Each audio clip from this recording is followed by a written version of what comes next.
Fatality, my diamonds that cold. Versace chunks, I hit my backstroke. Knock on the door. Welcome back to Houdini is Hip. In the previous part, we looked at small-scale fluid simulations using the flip solver inside of Houdini. Now, for most small-scale fluid simulations, that's going to be all of the information that you really need, right? Playing around with the things that I've shown you in there will generally yield a decent result.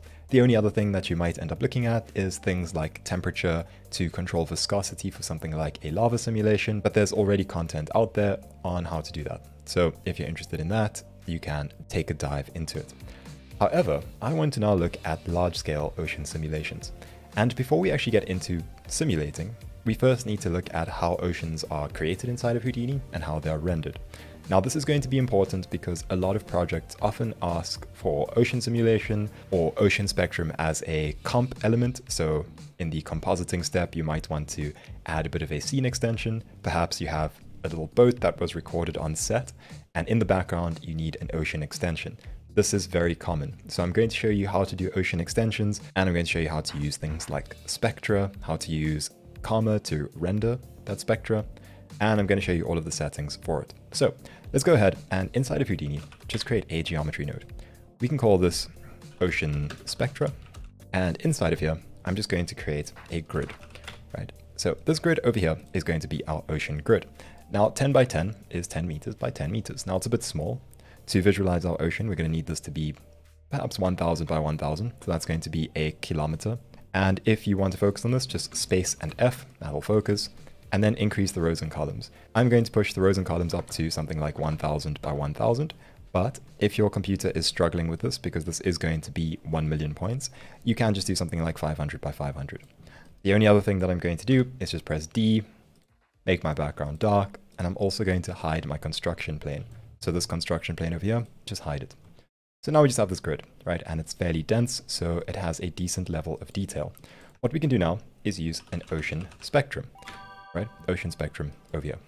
Now an ocean spectrum has two inputs, but we don't have to use either of them. You can see that the first input is the wave instancing points, and the second is the mask.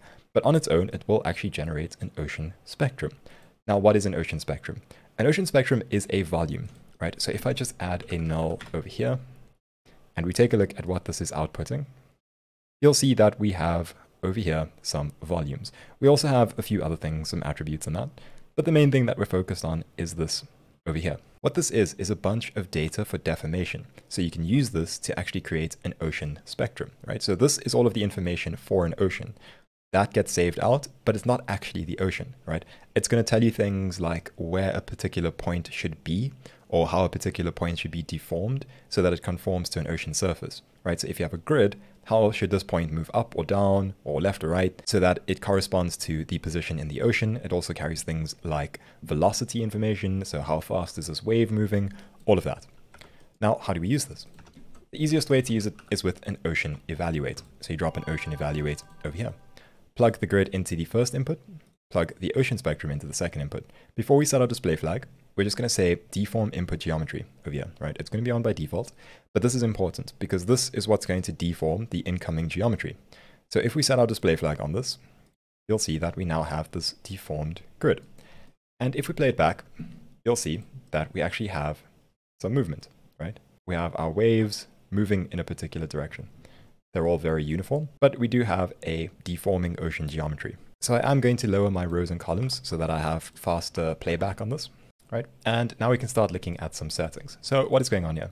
Well, like I said, Ocean Spectrum contains all of the data for an ocean, but it doesn't actually contain any geometry. So we're putting this into the second input, and it's evaluating the data and applying it to this grid. What's interesting is it doesn't have to be a grid. This could just be some scattered points or something. So let me just scatter many, many points on here. So let's just scatter loads of points like that. As you can see, these are also getting deformed. Right? So these are also being deformed by that ocean evaluate. It's not important what type of geometry is coming in necessarily. What's important is the data that's coming in over here. So of course this does expect a grid, so it deforms grids like this. But the main thing is actually this ocean spectrum, this volume that we're bringing in. Okay, so now that we have that, let's consider how we can actually adjust this ocean. Let's go over to our ocean spectrum node. And over here, you'll see a bunch of information. So firstly, the resolution exponent is how high resolution should this spectrum be. Now, if we take a look at it, you can see that we have 16,000 voxels over there, or a voxel size of 0.4.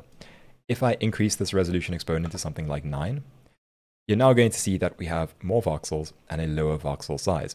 All this is doing is it's increasing the resolution or the detail in this ocean spectrum. So it is making it a more high resolution volume. And this allows for finer detail, right? So a resolution exponent of something like 10 is going to be quite high resolution. Something like 7 is going to be medium. And something around 3 is only going to keep the major large scale detail, right? You can see there that a scale of 3 only really moves it in big amounts, right? As you increase it, there's finer and finer detail. I'm going to leave it at the default of 7 for now. Grid size is going to be changed depending on the size of what you want to affect. If you're working with a large scale ocean, your grid size is going to be higher. If you're working with a smaller ocean spectrum, it's going to be smaller. As you can see, if I put this grid size down to 20, for this scale of ocean, these waves look kind of small, right? So we put this to a size of 50 because this looks better for the kind of scale that we're working at. All right. Now, over here, we have depth, gravity, all of these things. These do make changes to the way that things look. For example, at a higher depth, so if you're looking at deep ocean, you're going to have a different sort of wave formation. If you're looking at shallower water, once again, that's going to look slightly different. So that allows you to sort of adjust and direct depending on what sort of ocean you're going for.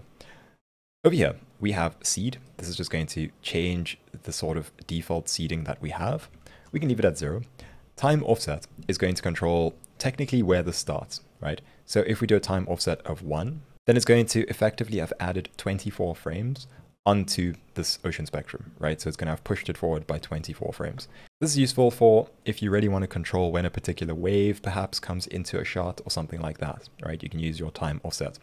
Time scale is going to just be how fast this actually plays back. You're going to see that we have something down here called speed, and these are not the same thing, right? So I'm just going to show you time scale over here, push this up to 10, and the ocean now moves 10 times as fast as it originally did. This isn't a physically accurate setting, so increasing timescale up to 10 is very unrealistic. Generally, you'll keep your timescale around 1, but sometimes you might want faster moving waves, and you might do something like 2, right? So you might have something like that. So something to keep in mind. But now let's actually look at what causes our ocean to have its very particular look. As you can see, by default, the ocean is moving in the X direction, right? All of the movement is going from left to right. That is based on this direction over here. If we look at it from above, right? So X is now going in the right direction. So positive X in the right direction. This works like a clock. As we move this direction from 0, it's going to go from this axis over here, and it's going to go right around, right? So you can change the direction. So as we move it, all of the waves change direction until it's back at 360, which is the same as 0. So if we put it at 90, you can see that all of the waves move down or into the positive z-axis, right? You can see that. They're all moving that way. If we move it further to 180, that's going to be towards the negative x direction. 270 is going to be upwards towards the negative z direction. And then 0 is the same as 360, right? Now, we also have something over here called speed. And I said it's not to be confused with timescale because this is actually wind speed. You'll see that it's under the wind tab. We have wind speed. Wind speed, if you take a look at what this actually says, is that it increases the dynamic range of the ocean spectrum. What does that mean? It means that you're going to have higher highs and lower lows. That just means that if we push this up, you're going to have a higher contrast or higher dynamic range. You're going to have those dips, right? So bigger dips and higher highs. As you decrease it, it flattens out, right? So you can see 0 is everything being at the same level. This just increases the amount of difference in your ocean. So a speed of 5 is fine for now. Now, swell is an interesting one because if we have a higher swell value than 0, it will conform more to the direction that we've set, right? So swell and direction are actually linked. Your direction that you have over here and your swell work together to define the direction. If I push my swell up to a value of 1, it's going to follow the direction more closely, right? If I play this back, you can see that it's now very much moving in a single direction. If we have it at 0, there's a little bit of like back and forth movement as it's moving towards the right. But if we have it at 1, it's very much moving towards the right. It's quite uniformly moving to the right. If we set it to -1, it's actually the opposite. What it's doing is it's completely negating the direction. So it's taking the direction and it's adding wind direction in negative that direction, right? So the swirl is going to be -1 times the direction. And so that completely cancels out any direction. So you just have an ocean that kind of bobs like that. So I'm going to set that back to 0. Fetch is just telling you how far out to sea are we. Deep sea is going to look very different to a shoreline. So you can actually see what happens if we decrease this over here. This is going to be the type of ocean that we have 15 kilometers out from the shore. And you can see that it's a slightly different look, right? It's more calm. There's less of this dynamic range that we have from speed, things like that. As we push it up, we're going to end up with more of that deep sea large movement. So it's going to be larger movement within the spectrum. We can drop this back down to 300. That's the default. Chop is just going to define how sharp these peaks are, right? So as we increase chop, you'll see that we have these shorter, choppier waves. As we do this, they widen, right? So choppier or wider. You notice it mostly in these peaks. And if I increase the speed over here, you'll notice it even more. Speed of 20. So that's a high chop, low chop, right? See how those peaks kind of pull together with high chop and pull apart with low chop. Okay. So that's one thing. Now onto amplitude. Amplitude is just going to be a multiplier for everything that we've done over here. So once you're happy with your sort of wind and everything, you can push up your amplitude over here and it's going to increase the highs and lows. It's just a multiplier. Positive values are going to get bigger, negative values are going to get smaller, that sort of thing. Arguably the most important thing that we're going to look at for ocean spectrum is wave instancing. Because if we look at this, right, this is very clearly tiled. It's taking a single piece of spectrum and it's repeating it everywhere. So what you might want to do is start doing some wave instancing. Wave instancing, what it does is it takes a single point and it creates a patch of spectrum. And depending on how many points you have, it'll create more patches of spectrum and blend them together. And each patch is going to be controlled by these settings over here.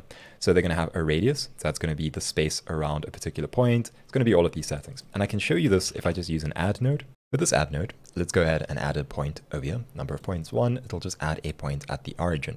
Plug this in into the wave instancing points of the ocean spectrum, so the first input.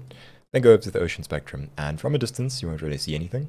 But if you zoom in over here to the origin, you'll see there's this little patch of ocean spectrum, right? So everything's been smoothed out, except for an area around this particular point, right? So what this is doing is it's taking this point, it's running it through our ocean spectrum, it's storing the information about this point and using it for wave instancing.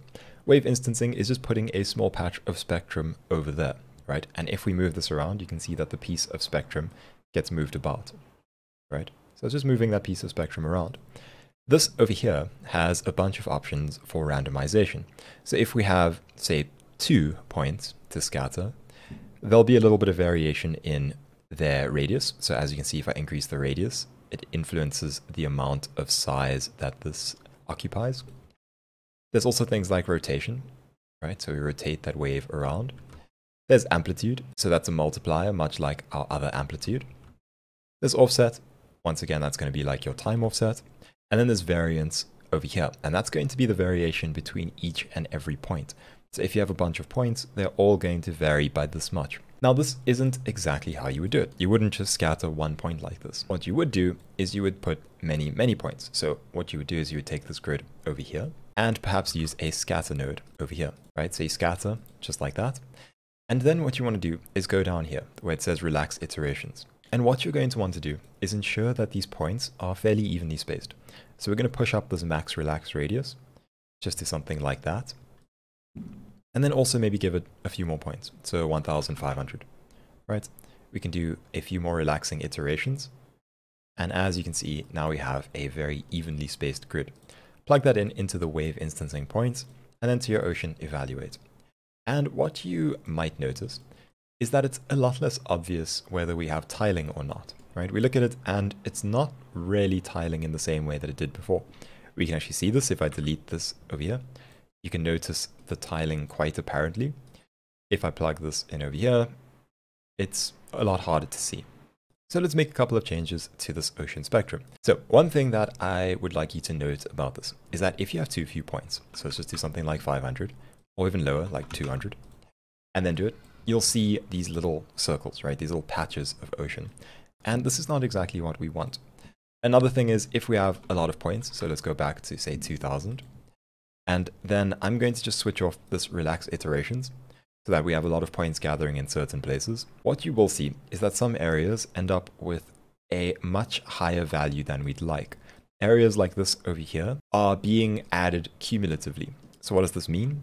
Well, if I just remove this first input and go back to the add node, so we have this one at origin, if I keep adding points to that origin point, what it will do is it will add multiple waves at that single point. And it's an additive effect. It's the same as putting a whole bunch of waves on top of each other, and each and every one is influencing our spectrum, right? So we have now 10 points at the same point over there. Each one is instancing waves at this point, and you end up with that, right? So the same thing happens when you have points over here that aren't distributed evenly. That's why we do this relax iteration over here. And of course, you can change the amount of relaxing that you have. Something like that. Okay, cool. So now the next thing that I want to look at over here on the ocean spectrum is this mask over here. Mask is also going to be an important setting for ensuring that your ocean looks like a realistic ocean. So we're going to go over here and just keep it as suppression and use add noise, right? What this does is it flattens certain areas out. You'll see that there's patches in the ocean that are now smoothed out, right? And this is interesting because what it's doing is it's throwing over a noise pattern which has a size of 20. So this can be thought of as how big these patches are going to be. And then down here we have an input range and an output range. So it's taking the lows of minus 0.8 and the highs of 0.8 and then clamping them between this range over here of 0 to 1, right? And then it's taking those values and it's multiplying our spectrum by that, or the amplitude of our spectrum by that. Okay, so already our ocean is starting to look a bit better.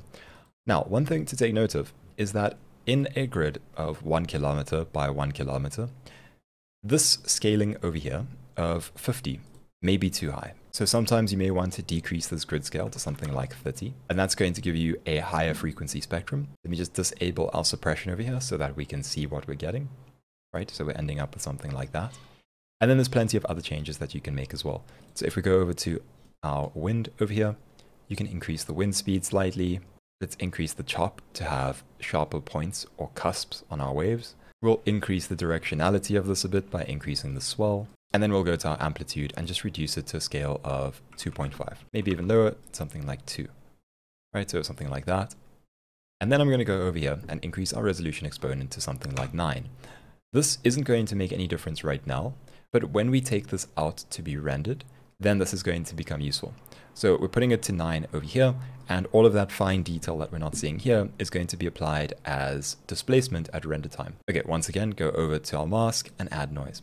Now, a pretty cool thing that you can also do is you can duplicate this over. So you can have two spectrums like this, and then you can merge them back together, right? So merge them back together like this. Now, what you would do is you wouldn't use a single scatter like this, but you would use a split node, right? And we're going to split it over there and over there. But we just want to split it randomly. So what we can use is just a group expression, something like this. Or you can just call this p split.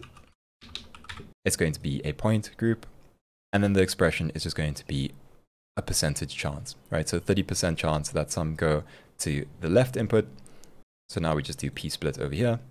And so now we have some points going in here and some points going in here. Then we merge it together and bring it in over here. What is the benefit of doing this? Well, it gives us even more variation.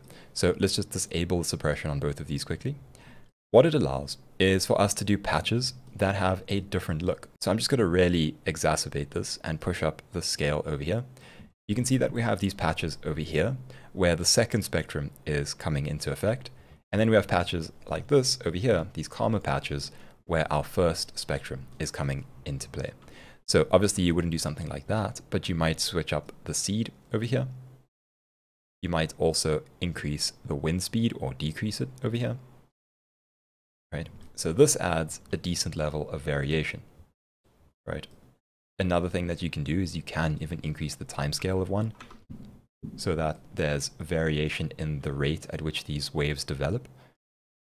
And when you have something like this all working together, you end up with a much more interesting and dynamic ocean spectrum. And then of course, the next step is to reintroduce that mask over there.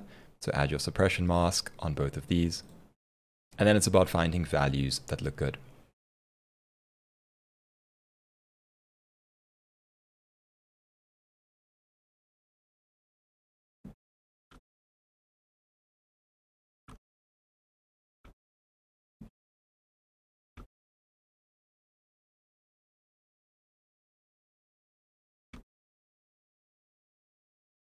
Okay, so how do you actually use the spectrum?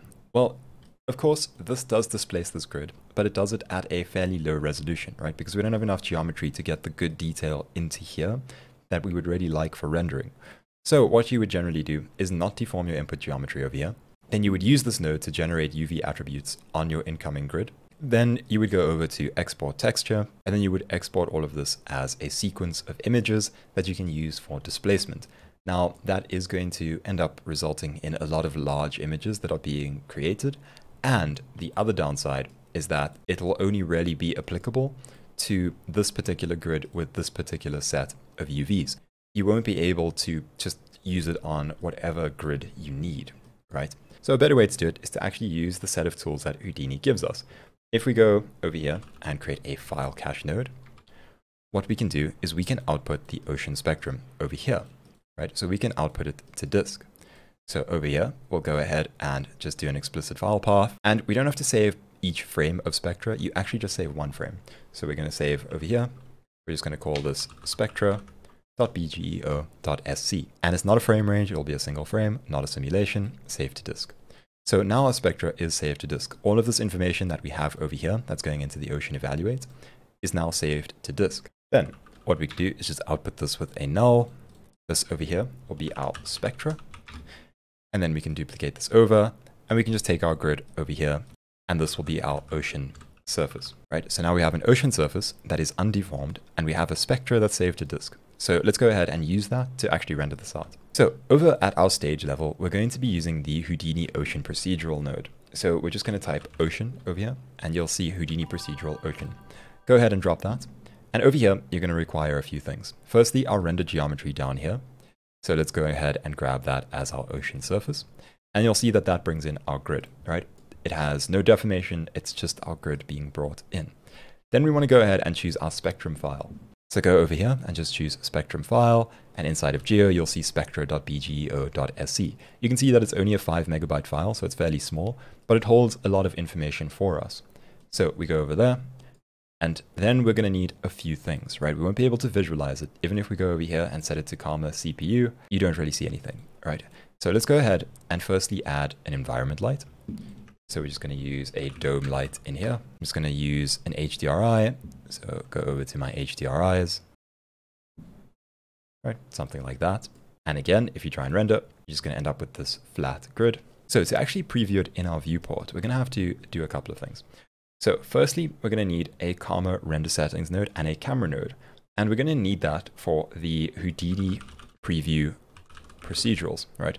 So preview Houdini procedurals over here. I'm just going to plug it in so I can show you that it doesn't work if we do it this way, right? See here, it says could not dice geometry due to missing camera.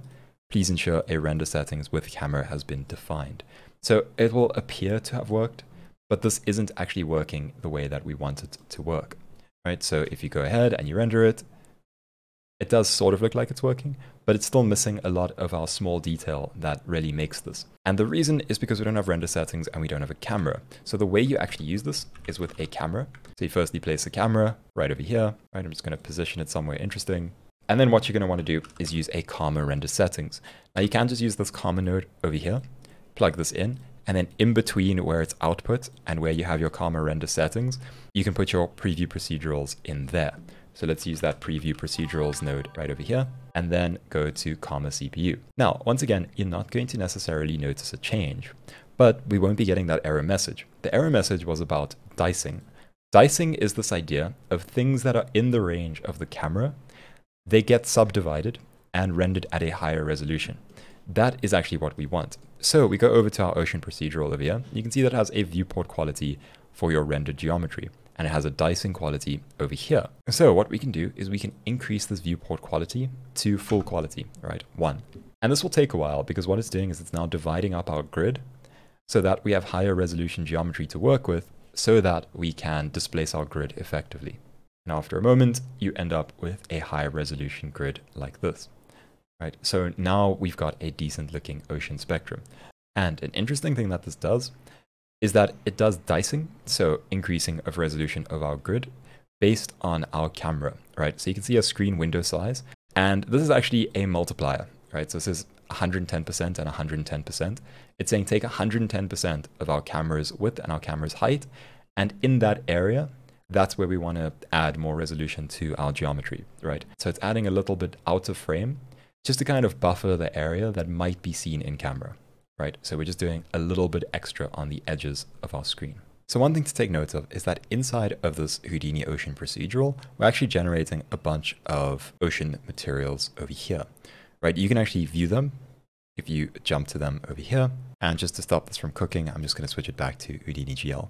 Over here, we have loads and loads of settings that we can change, right? Over here, this MTLX ocean surface is the one that's going to be rendered. The ocean interior is a volume that it creates underneath our ocean surface. It sort of gives it a bit of depth. So you'll see this color coming through in certain areas, and that's because it creates this volume underneath our ocean surface to give the idea that there's depth beneath the surface. There are other useful settings as well, such as point velocity. This will add velocity onto your waves so that if you, over here on your camera render settings, go over to your camera effects, you can enable velocity blur over here, right? So you can actually enable the blurring of waves based on velocity. We also have this cusp min and cusp max. If you look over here at these white peaks, those are your cusps, right? So those areas over there that it's making white, those are the cusps of waves. You'll notice it if you zoom out that there's these little areas of white. That over there is controlled by this over here. So if you decrease the cusp intensity to 0, you'll see that they disappear. Pushing them all the way up, they'll become extremely apparent, right? You'll start to see what looks like little bits of foam or white water. That's pretty cool. So that brings us to the end of this tutorial. If you want to make some changes to this, these are a few that I made that I found were pretty decent to end up with a good looking ocean spectrum. So over here, I just increased our grid size to 2000 by 2000. I increased the force total count of our scatter to 4000. Over here on the ocean spectrum, the first one, I put a speed of about 8 with a swell of -4 and a chop of 0.8. The amplitude I left at 2, slightly increasing the wave instancing radius. On this one over here, very similar settings, a speed of 7, a swell of -0.2, a chop of 0.73, and over here, wave instancing of 30. And when you have those two together and you just save that out to disk, you end up with this over here. So this is a decent looking ocean. And I just want to show you that from the camera view, you can actually very clearly see the dicing that is occurring. And you can see that everything inside of the camera window is a higher resolution than everything outside of it, right? So that allows you to end up with really good close-up detail over here, where it's close to the camera, and things like that. And when you do eventually render to disk, you can disable the Houdini preview procedurals. This is only for your viewport, so if you disable this, and then go ahead and render to disk, it will still work, no problem. This, once again, is just for your viewport, and this control over here is also just for your viewport. So all of that doesn't matter when we actually render to disk. It will do a full quality render when we do render to disk. And that'll be all for this part. So I'll see you in the next part where we're going to be looking at integrating ocean spectrum with actual ocean simulation. So I'll see you there. Bye.